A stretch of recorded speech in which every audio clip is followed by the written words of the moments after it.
ఓకేనా, చెప్పండి. Good afternoon అండి. నిన్న మాకు రాయదుర్గం పోలీస్ స్టేషన్ నుంచి ఒక 0 ఎఫ్ఐఆర్ రావడం జరిగింది. అక్కడ ఒక victim age about 21 to 22 years, ఈ ఫిలిం ఇండస్ట్రీకి సంబంధించిన కొరియోగ్రాఫర్ ఎవరైతే జానీ మాస్టర్ ఎవరైతే ఉన్నారో ఆమెని సెక్సువల్ గా అబ్యూజ్ చేసినట్టుగా, థ్రెటనింగ్ చేసినట్టుగా, వర్క్ ప్లేస్ లో థ్రెటన్ చేసినట్టుగా, సెక్సువల్ అబ్యూజ్ చేసినట్టుగా మాకు 0 ఎఫ్ఐఆర్ అయ్యి మాకు ఇక్కడికి రావడం జరిగింది. మాకు ఇక్కడ నిన్న మేము కూడా ఇక్కడ ఎఫ్ఐఆర్ చేసినాము.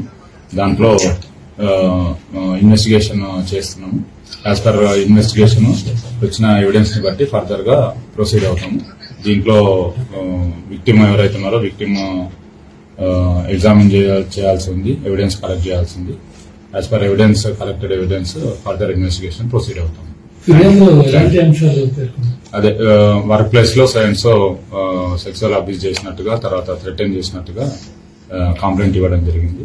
దాన్ని బేస్ చేసుకుని మేము ఇన్వెస్టిగేషన్ చేస్తాం.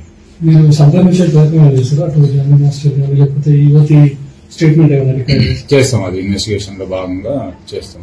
ముందుగా ఎవిడెన్స్ కలెక్ట్ చేసుకుని ఆ ఎవిడెన్స్ బేస్ చేసుకుని ఏముందో ఫర్దర్ గా ప్రొసీడ్. లేదు, ముందు మేము ఒక ఎవిడెన్స్ కావాలి కదా, విక్టిమ్ ఇచ్చే ఎవిడెన్స్ ని బట్టి, ఆమె స్టేట్మెంట్ ని బట్టి ఏముంది అంటే చూస్తాం.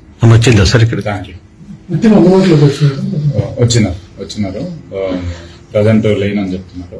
అవుట్ ఆఫ్ స్టేషన్ ఉన్నా వస్తానని చెప్తున్నారు. చేస్తున్నాం. యాజ్ పర్ ప్రొసీజర్ ఏముందో అది చేస్తాం. Thank you.